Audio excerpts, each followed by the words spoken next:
Big TV భక్తి సమాచారం WhatsApp ఛానల్లో జాయిన్ అవ్వండి. అన్ని విశేషాలు ఎప్పటికప్పుడు తెలుసుకోండి. ప్రేక్షకులందరికీ నమస్కారం అండి. మనం ఛానల్లో ఏంటంటే చాలా వరకు ఒక ఇల్లు కట్టాలి అంటే దానికి సంబంధించిన కండిషన్స్ ఏం మాట్లాడతామంటే ఖచ్చితంగా మీరు గణితం చేసి మాత్రమే ఇల్లు కట్టాలంటాం. అసలు ఈ గణితం అంటే ఏంటి సార్? చాలా మందికి డౌట్స్ ఉన్నాయి కదా. ఒక ఇల్లు యోగించాలి అంటే అసలు ఇంటి నిర్మాణం ఎలా చేయాలి? ఫస్ట్ కండిషన్, ఒక ఇల్లు మిమ్మల్ని అందరినీ అంటే ఒక ఫ్యామిలీ మెంబర్స్ అందరినీ ఒక మానసిక ప్రశాంతంగా ఉండే ఒక కన్స్ట్రక్షన్ని ఎలా నిర్మించాలి?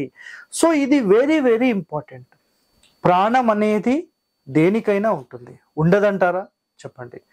ఒక వస్తువుకైనా ప్రాణం ఉంటుంది, ఒక ఇంటికైనా ప్రాణం ఉంటుంది, ఒక మనిషికైనా ప్రాణం ఉంటుంది. ఏ రోజైతే ఆ ప్రాణం ఉండదో ఆ మరుక్షణమే ఆ ఇల్లు వ్యర్థమైపోతుంది.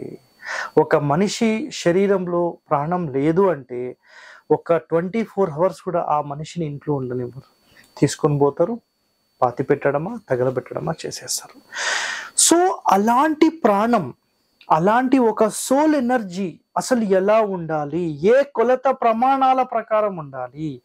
ఎలాంటి కొలత ప్రమాణాల ప్రకారం ఒక ఇంటి నిర్మాణం చేస్తే ఆ ఇంటి లోపల ఉండే సోల్ ఎనర్జీ యొక్క శక్తి అలా ఉంటుంది. సో అలాంటి ఒక శక్తిని నిర్మించాలంటే ఎలాంటి కొలత ప్రమాణాలు మనకు కావాలి? హస్త ప్రమాణం, తాళం ప్రమాణం, వితస్తి ప్రమాణం, అంగుళ ప్రమాణం, ఇలా చాలా క్యాలిక్యులేషన్స్ అనేవి ఉంటాయి.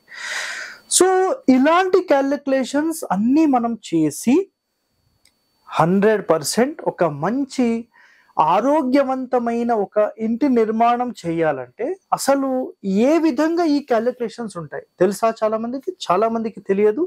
సో ఈ వీడియోలో మీరు 100% వీటికి సంబంధించిన రహస్యాలు ఏంటి, హరివాస్తు అసలు ఎలా ఫాలో అవుతారు, అసలు ఒరిజినల్ సిస్టమ్ ఆఫ్ ఒక బిల్డింగ్ కన్స్ట్రక్షన్ వే ఏంటి, అసలు వాటికి సంబంధించిన నియమాలు ఏంటి, ఈ వీడియోలో తెలుసుకుందాం. సో ఇల్లు ఎవరి పేరు మీద కట్టాలి?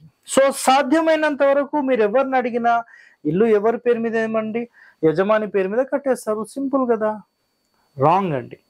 సో గుర్తుపెట్టుకోండి, హస్బెండ్ పేరు మీదనా వైఫ్ పేరు మీదనా మీకు ఇల్లు కట్టే యోగం బలం ఉంటే వాళ్ళతో మొదలు పెట్టించడం వరకే. బట్ ఎప్పుడైతే మీరు ఒక గృహ నిర్మాణం చేస్తున్నారో, ఇది మొత్తం మీ స్థలం అనుకుందాం. ఒక ఎగ్జాంపుల్, ఇక్కడ కొలతలు అవన్నీ సెకండరీ అండి, అవన్నీ వదిలేసేయండి. ఇది ఒక 40 feet అనుకోండి, ఇది ఒక 60 feet అనుకోండి. ఒక గృహానికి సంబంధించి ఇది తూర్పు ఫేసింగ్ అయితే, పోనీ పడమర ఫేసింగ్ సార్ మీరు ఎప్పుడు ఒకటే చెప్తున్నారు అంటారు మళ్ళీ. సో ఇక్కడ చూడండి, ఈ పీస్ కట్ ఇక్కడ చూడండి, మీరు ఎప్పుడు తూర్పు ఫేసింగే చెప్తారని చెప్తూ ఉంటారు కదా. సో ఇక్కడ చూడండి, దక్షిణం ఫేసింగ్ అయినా ఉత్తరం ఫేసింగ్ అయినా ఏదైనా ఒకటి, బట్ కండిషన్స్ అనేవి డిఫరెంట్గా ఉంటాయి. క్లియర్? ఇప్పుడు ఒక గృహ నిర్మాణం ఇట్లా చేస్తున్నాం మనం, ఎనీ ఫేసింగ్, అందుకని క్లియర్గా చెప్తున్నాను, ఎనీ ఫేసింగ్. సో అసలు ఈ గృహానికి సంబంధించి ఈ క్యాలిక్యులేషన్, ఇక్కడ చూడండి క్యాలిక్యులేషన్ అని రాస్తున్నాను, క్యాలిక్యులేషన్. అసలు ఈ క్యాలిక్యులేషన్ ఎందుకు చేయాలి? మొట్టమొదటి ప్రశ్న చాలా మందికి రావచ్చు. సో నేను ఈ వీడియోలో మీకు క్లారిటీగా చెప్పేస్తాను. ఈ క్యాలిక్యులేషన్ అంటే ఏంటంటే, ఒక మ్యారేజ్ చేసే బిఫోర్ అమ్మాయికి సంబంధించిన జాతకము, అబ్బాయికి సంబంధించిన జాతకము మ్యాచ్ చేస్తారు. మ్యాచ్ చేసి అసలు వీళ్ళిద్దరి నక్షత్రాలు ఎలా ఉన్నాయి, దాని తర్వాత వర్గు ఏది ఉంది, దాని తర్వాత వీళ్ళ జాతకాలు ఎలా ఉన్నాయి, వీళ్ళ రాసులు ఎలా ఉన్నాయి, వీళ్ళ భవిష్యత్తు ఎలా ఉంది, ఇవన్నీ క్యాలిక్యులేషన్ చేస్తారు. ఎస్ ఆర్ నో అర్థం చేసుకోండి మీరందరూ. సో ఇలాంటి క్యాలిక్యులేషన్స్ ఎప్పుడైతే మనము కేవలం ఒక పెళ్లి చేసుకునే క్రమంలో మనం ఏదైతే చేస్తున్నామో, ఎందుకు చేస్తున్నామని మాట్లాడితే వాళ్ళిద్దరూ బాగుండడానికి అని మాట్లాడతారు. ఎవరైనా సరే అందులో గుణాలన్నీ కలవాలి. ప్రేమగా ఉంటారా, పని చేస్తారా, ఎక్కువగా శక్తివంతులా, వాళ్ళకి ఏమైనా ఆరోగ్య సమస్యలు, ఇలా అన్ని క్యాలిక్యులేషన్స్ ఉంటాయి కదా. అలాగే ఒక ఇల్లు నిర్మించాలంటే ధనమని, రుణమని, యోని అని, ఆయమని, నక్షత్రం అని, దాని తర్వాత దీంట్లోపల ఇంకా మనం చెక్ చేసే విధానాలు చాలా ఉంటాయి.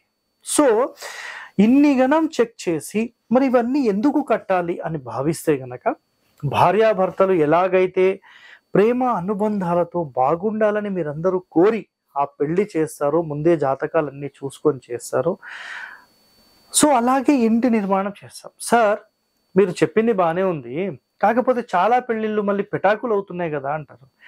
సార్ నేను ఒకటి చెప్తాను, 100% మీరు చెప్పిన మాట కూడా వాస్తవమే, నేను కాదని చెప్పాను. కానీ కేవలము ఈ గణాల ప్రకారం చూసి 36కి 24 వచ్చాయి పెళ్లి చేసిండంటే కాదండి. మొత్తం జాతకంలో డెప్త్ ఎలా చూడాలనేది చాలా మంది సిద్ధాంతులకు తెలిసిన ఈ కలికాలం కాబట్టి అది చెప్పలేకపోతున్నారు. వస్తారు ఒక 100 రూపాయలు 200, ఎట్లా ఉంది చెప్పడా, రైట్ వద్దురా, బాగానే ఉంది కదా, రైట్ ఓకే, కథం అయిపోయింది. ఒక్క గుణాలు గణాలు చూడడం మాత్రం కాదు, వీళ్ళిద్దరి జాతకాలు భవిష్యత్తు ఎలా ఉంటుంది అనేది చాలా ఇంపార్టెంట్. అవన్నీ చూసే వాళ్ళు చాలా అరుదండి. మీ పంతులు గారిని కూర్చొని మీరు దగ్గరుండి ఈ పని చేపియండి, 100% అది మీకు సక్సెస్ అవుతుంది. It's clear cut word. Okay, ఇక్కడ గుర్తుపెట్టుకోండి. ఇప్పుడు మనం ఇంటి నిర్మాణానికి వస్తే ఇక్కడ చూడండి, హస్బెండ్, వైఫ్, వాళ్ళ పిల్లలు, పేరెంట్స్, ఇంకా ఫ్యామిలీ మెంబర్స్ ఉంటే వీళ్ళందరికీ సంబంధించిన, హస్బెండ్ కి సంబంధించిన జన్మ నక్షత్రం తీసుకుంటాం, వైఫ్ కి సంబంధించిన జన్మ నక్షత్రం తీసుకుంటాం, పిల్లలకు సంబంధించిన జన్మ నక్షత్రం తీసుకుంటాం, పేరెంట్స్ కి సంబంధించిన జన్మ నక్షత్రం తీసుకుంటాం, అదర్ ఫ్యామిలీ మెంబర్స్ జన్మ నక్షత్రం తీసుకుంటాం. సార్ జన్మ నక్షత్రం లేని వాళ్ళు ఏం చేయాలి? వాళ్ళ పిలిచే పేరు ఉంటుంది కదా, ఆ పేరు ప్రకారం కూడా నక్షత్రం పంపించాలి మాకు. ఎందుకు పంపించాలంటే కొన్ని సందర్భాల్లో ఇందులో ఏదైనా మ్యాచెస్ కాలేదనుకోండి, ఇది 70% జన్మ నక్షత్రాల స్కోర్ అయితే 30% అనేది నామ నక్షత్రాలకు సంబంధించిన స్కోరింగ్ ఇస్తుంది. అయితే వీళ్ళందరి నక్షత్రాలు తీసుకొని అన్ని నక్షత్రాలకు మ్యాచ్ అయిన కొన్ని నక్షత్రాలు వస్తాయి, 1 కానీ, ఫర్ ఎగ్జాంపుల్ 4 కానీ, 5 కానీ, 6 కానీ, 8 కానీ, ఇట్లా కొన్ని నక్షత్రాలు ఉంటాయి. ఆ నక్షత్రాలు అందరికీ మ్యాచ్ అయిన ఒక నక్షత్రం ఏది వస్తుందో అదే నక్షత్రం ఈ ఇంటి కొలతకు వచ్చే విధంగా సెట్ చేస్తాం. ఫర్ ఎగ్జాంపుల్ వీళ్ళు ఒక 30 అన్నారు అనుకోండి, ఆటోమేటిక్గా ఇది ఎంత అవుతుంది? 120 మొత్తం చుట్టుకొలత, 120 ఫీట్ల చుట్టుకొలత. ఈ చుట్టుకొలతకు వీళ్ళందరికీ మ్యాచ్ అయిన ఈ నక్షత్రం వస్తుందా లేదా మేము లెక్క స్టార్ట్ చేస్తాం. ఎట్లా స్టార్ట్ చేస్తాం? 120 అయితే 115 నుంచి 125 వరకు ఒక్కొక్క అంగుళం చెక్ చేసుకుంటూ వెళ్తాం. ఫర్ ఎగ్జాంపుల్ కరెక్ట్గా వీళ్ళకు 120 కదా, 121.5 వచ్చింది అనుకోండి, దీనిని 4 భాగాలుగా డివైడ్ చేసేస్తాం. అప్పుడు ఎంత వస్తుంది ఇది? ఫర్ ఎగ్జాంపుల్ అంటే కూడా మీకు ఒక 18 ఇంచెస్ అంటే 4.5 ఇంచ్, 4.5 ఇంచ్ అంటే మీకు 30 అడుగుల 4.5 ఇంచులు బరోబ్బర్ వచ్చేసింది వీళ్ళకు. సో 30 అడుగుల 4.5, 30 అడుగుల 4.5, 30 అడుగుల 4.5, 30 అడుగుల 4.5 కరెక్ట్గా ఈ కొలత ప్రమాణంలో ఆ ఇంటి నిర్మాణం చేస్తాం. ఏ క్షణం అయితే వీళ్ళందరి నక్షత్రాలకు మనం ఈ ఇంటికి సంబంధించిన గణితం ఏదైతే కట్టామో ఆ గణితం అనే యొక్క ఫ్రీక్వెన్సీ, అంటే ప్రతి ఒక్క నిర్మాణానికి కానీ ఒక వస్తువుకి కానీ మనం ఇందాకనే చెప్పుకున్నాం, ఒక సోల్ ఎనర్జీ, ఒక ప్రాణం అంటూ ఉంటుంది. సో అలాంటి ఒక ప్రాణంకి సంబంధించిన కొలత ప్రమాణం అన్నమాట ఇది. అలాంటి ఒక కొలత ప్రమాణంలో మీరు ఏదైతే ఈ ఇంటి నిర్మాణం చేస్తున్నారో ఆ ఇంటి నిర్మాణానికి సంబంధించిన కొలత కరెక్ట్గా వచ్చేలాగా మీరు తీసుకుంటే ఈ ఫ్యామిలీ మెంబర్స్ ఎవరైతే ఉంటారో ఈ ఇంటి లోపలికి వచ్చి అలా కూర్చున్న వెంటనే అబ్బా ఈ ఇల్లు ఎంత హ్యాపీగా ఉంటుంది, నాకు ఎన్ని సమస్యలు ఉండి పొద్దు నుంచి రాత్రి తిరిగినా నా ఇంటికి చేరుకున్న వెంటనే నాకు చాలా ఆనందంగా ఉంటుంది. ఫ్యామిలీ మెంబర్స్ ఎప్పటికీ నవ్వుతూ మాట్లాడుతూ అందరూ ప్రేమ అనుబంధాలతో ఉంటూ ఉమ్మడి కుటుంబాలు ఉంటూ, సో ఇలాంటి ఒక ఫ్యామిలీలో మీరు ఇలా అందరూ కలిసిమెలిసి ఒక ఇంటి లోపల ఉన్నారు అంటే ఈ కలికాలంలో అది ఒక అదృష్టంగా మనం భావించవచ్చు. కానీ ఈ కలికాలంలో అది లేదండి. అట్లీస్ట్ మనం మన ఫ్యామిలీ కోసం కానీ మన పిల్లల కోసం కానీ అందరూ కలిసిమెలిసి ఉండాలనే ఒక తపన నిజంగా మీలో ఉంటే, మేమందరం బాగుండాలి, మా ఇల్లు ఒక ఆరోగ్యవంతమైన ఒక సోల్ ఎనర్జీని మాకు కలిగి ఉండాలి అని మీరు భావిస్తే, నిజంగా మీరు ఒక మంచి ఇంటి ప్లానింగ్ డిజైనింగ్ చేసుకోవాలని భావిస్తే 100% ఇక్కడ నేను చెప్పిన పాయింట్స్ అన్నీ మేము క్యాలిక్యులేషన్ చేస్తాము. ఇలాంటి క్యాలిక్యులేషన్ మొత్తం చేసి మీ ఇంటికి సంబంధించిన ఈ క్యాలిక్యులేషన్ అండ్ ప్లానింగ్ మొత్తం డిజైన్ చేసి అనేది జనరల్గా ఇస్తూ ఉంటాం. సో నిజంగా ఎవరైతే వీటికి సంబంధించిన డీటెయిలింగ్ కావాలి మమ్మల్ని సంప్రదించవచ్చు. లేదు సార్ మేము చేసుకోగలమా అని మాట్లాడితే వీటికి సంబంధించిన టోటల్ ట్రైనింగ్ మీరు తీసుకోవాల్సి వస్తుంది.